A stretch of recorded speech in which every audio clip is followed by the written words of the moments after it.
God is a good God, and there is just nothing that He won't do. And I think sometimes people feel like if I'm gonna follow God, then I can't have any fun. I can't have good things. Maybe I have to give everything up, and that's the only way to really follow God. But it says in the Bible that if you delight yourself in the Lord, He'll give you the desires of your heart. And desires of your heart sometimes are just fun things to have, and they have nothing. They're not spiritual at all. And I just want to share a couple of stories about that. When I first decided to become a missionary in Japan, about 2 weeks, I think, 2 weeks to a month before I was going to leave, my CD player got stolen out of my car. And I'd been to Japan for 2 weeks before, and I realized that there are very long train rides that you take. And one of the people that I went with had an iPod, and we all ended up sharing his iPod at different times so that we could pass the time. And I had thought that I would take my CD player with me, and that would keep me occupied during those hour to 2 hours to 3 hour long train rides. But now my CD player was gone. So I remember just thinking, God, it'd be really nice if I got an iPod. And since I had just quit my job and I was moving to Japan, I was like, I don't want to buy an iPod, but it would be really nice, like, if maybe everybody just got together and bought it for me as a gift. And that way I'll still be able to use my money to do missionary work, and I'll have my iPod too. And anyway, so I just asked God for the iPod, and then didn't think much of it. And then about 3 days before I was leaving for Japan, I woke up in the morning and I just said, God, you didn't get me an iPod. And I kind of said it in the way that now you're going to have to watch your daughter suffer on these long train rides by herself. But I just remember saying, but I'm not going to get one for myself.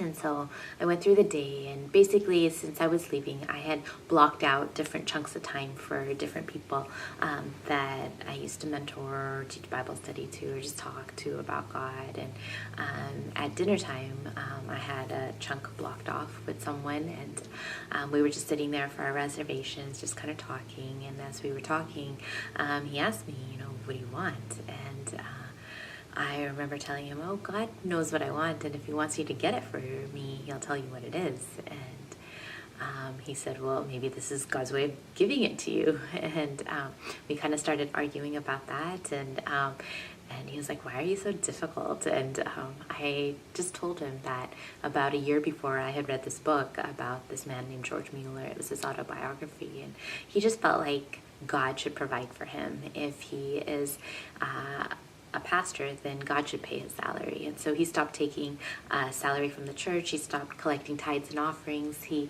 just put a basket in the back, or a box in the back of the church. And he said, if you feel like putting something in, put it in. If you don't, you don't have to. There's no obligation. And he decided he wasn't going to open the box and take out the money. He told the elders at the church to do it. And they were supposed to do it once a week, but they'd often forget. And sometimes him and his wife wouldn't have food to eat the next day, but they would just pray. And either the elders would suddenly remember that it's been 3 weeks and they haven't emptied the box, and they'd come running in the middle of the night with the money, or somebody would just knock on the door and say, hey, God told me to give you this. And that went on. He got his vacations paid for, and eventually God told him to build an orphanage, and he had 2,000 kids in his 5 orphanages. And it got to the point where they daily had to trust God for provision, but He always provided.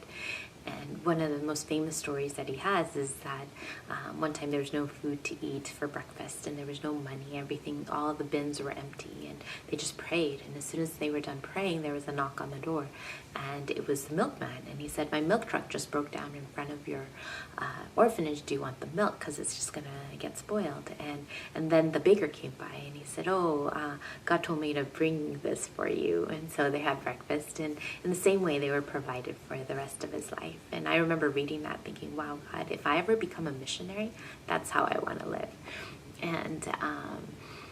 And then, yeah, so I told him, okay, well, I'm becoming a missionary now. So that's how I want to live. I told God what I wanted, and if he wants you to get it for me, he'll tell you what it is.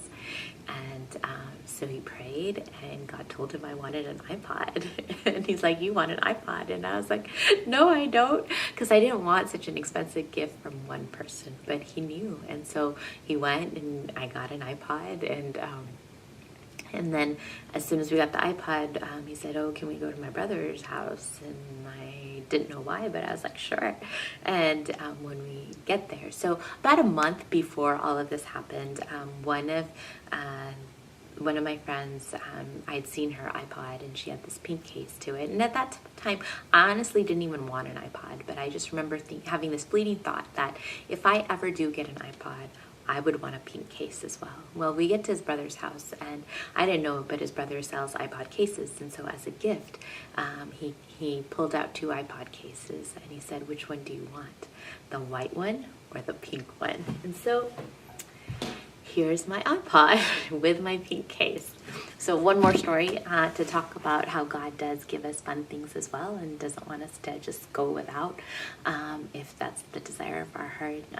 So I came back from Japan after my first 3 months, and again, everybody had little chunks of time, and I was going shopping with someone, and they just said, oh, what do you want? And this time I really didn't remember that I wanted anything at all. And so I was like, oh, I don't want anything. But what I'd forgotten is that when I'd first gotten back from Japan, I remember telling God, and I said, God, one time my cousin, like 13 years ago, offered to buy me expensive sunglasses. And I didn't really wear sunglasses, so I had said no.